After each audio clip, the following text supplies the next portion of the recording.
Tá perseguindo o drone? Tá indo atrás. Sério, tá indo. O controle? Tá vendo? O tema alienígena, OVNIs, naves extraterrestres está em alta devido ao que aconteceu lá nos Estados Unidos, com direito a OVNI abatido pelas autoridades americanas. Inclusive, a gente já fez um vídeo aqui contando tudo sobre o caso, então depois você dá uma conferida lá. Bom, agora, o que vocês provavelmente não sabem é que num passado não tão distante, um fenômeno considerado um dos mais importantes casos de ufologia mundial e com o maior número de testemunhas em todo o planeta, aconteceu aqui no Brasil e que até hoje causa curiosidade e é um mistério não resolvido. Rapaz, eu não sei, pra mim olha aqui tá parecendo uma estrela, mas só que um monte de fogo bonito, rapaz, tá vermelho, amarelo, branco, tá dando um monte de coisa. Mas será mesmo que a gente já foi visitado por seres de outro planeta? É isso que a gente vai tentar entender no vídeo de hoje, né? Nesse vídeo vocês vão conhecer a noite em que 21 OVNIs invadiram o espaço aéreo brasileiro e foram perseguidos por caças da FAB.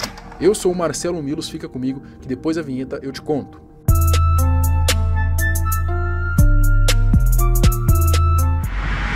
Dia 19 de maio de 1986, esse dia ficou marcado para ufologia, não só brasileira, mas mundial também. Nesse dia, o controlador de tráfego aéreo, o sargento Sérgio Mota da Silva, ele foi, como usualmente, trabalhar no aeroporto que tinha aqui próximo da minha cidade, em São José dos Campos, chamado Professor Urbano Ernesto Stampf. Mal ele sabia que naquela noite de segunda-feira, no seu plantão, ele testemunharia algo extraordinário, que ficou conhecido como a Noite Oficial dos OVNIs. Tem alguma coisa aqui no setor noreste de São José? Um farolzinho por lá? Eu tô olhando bem, o bicho tá parado. Nem sobe, nem desce, nem vai pra esquerda, nem pra direita. Tá paradinho lá.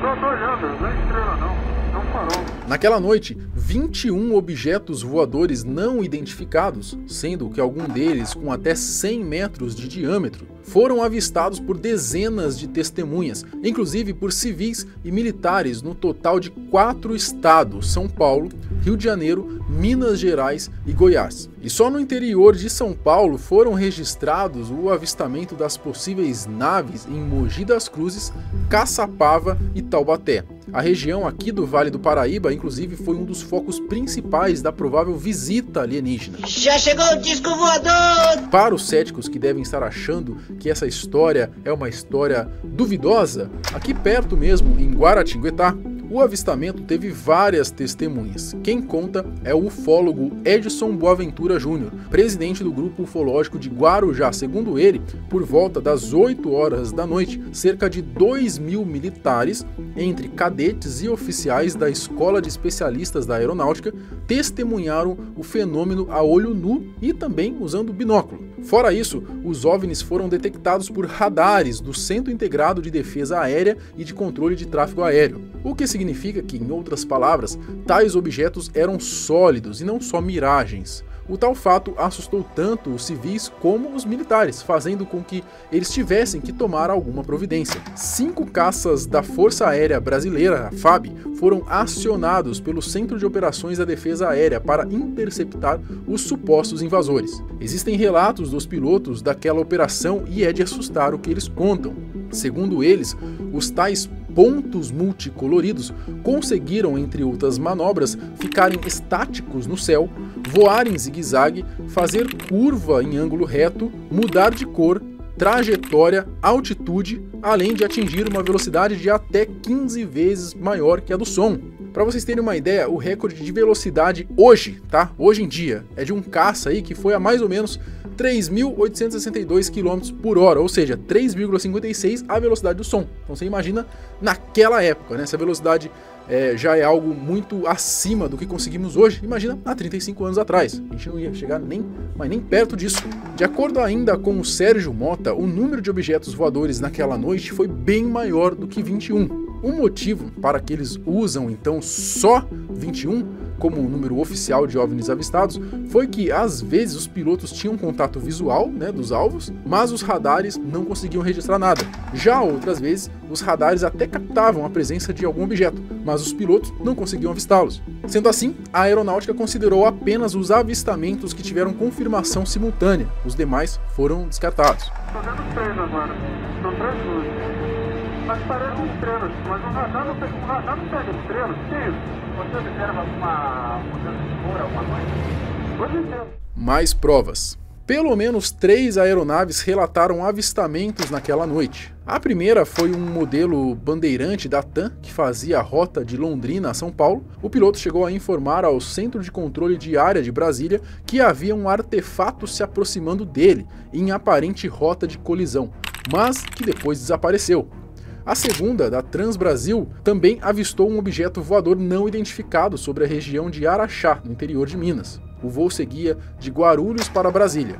A terceira e última é a mais curiosa, foi um avião bimotor Xingu, prefixo PTMBZ, que voltava de Brasília com destino a São José dos Campos. A bordo estavam o coronel Osiris Silva, que voltava de uma reunião com ninguém menos do que o presidente da República na época, o José Sarney. Estava ele e o seu copiloto.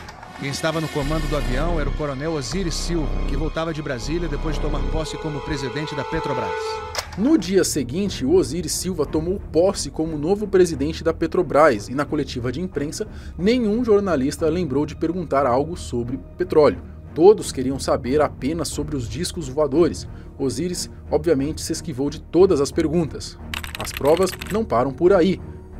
Quem estava de plantão naquela noite era o repórter fotográfico Adenir Brito. Por volta das 21 horas, ele atendeu uma ligação na redação do extinto jornal Vale Paraibano. Na ligação, um homem dizia para ele, aspas, tem um disco voador sobre o jornal.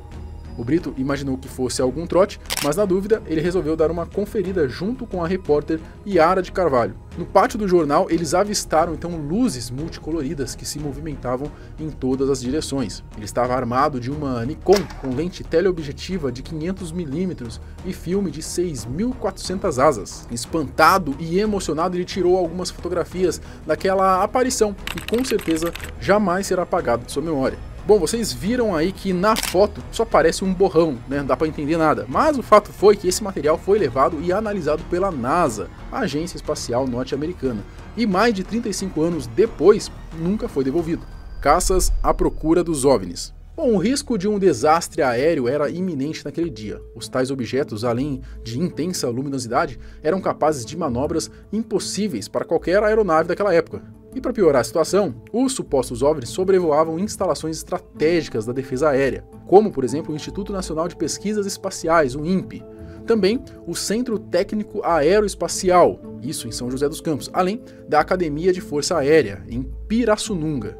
O então ministro da Aeronáutica, o brigadeiro Otávio Júlio Moreira Lima, ele foi notificado do que estava acontecendo. Então, ele deu o aval para 3 caças da FAB, 2 F-5 e um Mirage entrarem em ação. Os 3 aviões de combate receberam a mesma missão, interceptação não agressiva, ou seja, embora estivessem munidos de armamento, eles tentariam uma aproximação pacífica. Infelizmente, não conseguiram. O terceiro Mirage sai da base de Anápolis, mas não consegue contato visual com os OVNIs. Naquela noite, 5 jatos da Força Aérea foram acionados e retornaram sem conseguir se aproximar dos objetos. Quando os caças tentavam se aproximar dos alvos, eles desapareciam da vista dos militares e das telas de radares, e depois, como se estivessem brincando com seus perseguidores, reapareciam em outro lugar. Aspas, em nenhum momento eles tentaram nos atacar. Brincaram de gato e rato conosco, acrescentou um dos pilotos. Já se foi o disco voador! Será que estamos sós? No dia 23 de maio, 4 dias após a noite extraordinária, o então ministro da Aeronáutica, o brigadeiro Otávio Júlio Moreira Lima, convocou uma coletiva para comunicar à imprensa que 5 caças da FAB perseguiram 21 objetos voadores não identificados. Aspas, não se trata de acreditar ou não em seres extraterrestres ou em discos voadores. Só podemos dar informações técnicas. As suposições são várias. Tecnicamente, diria aos senhores que não temos explicação.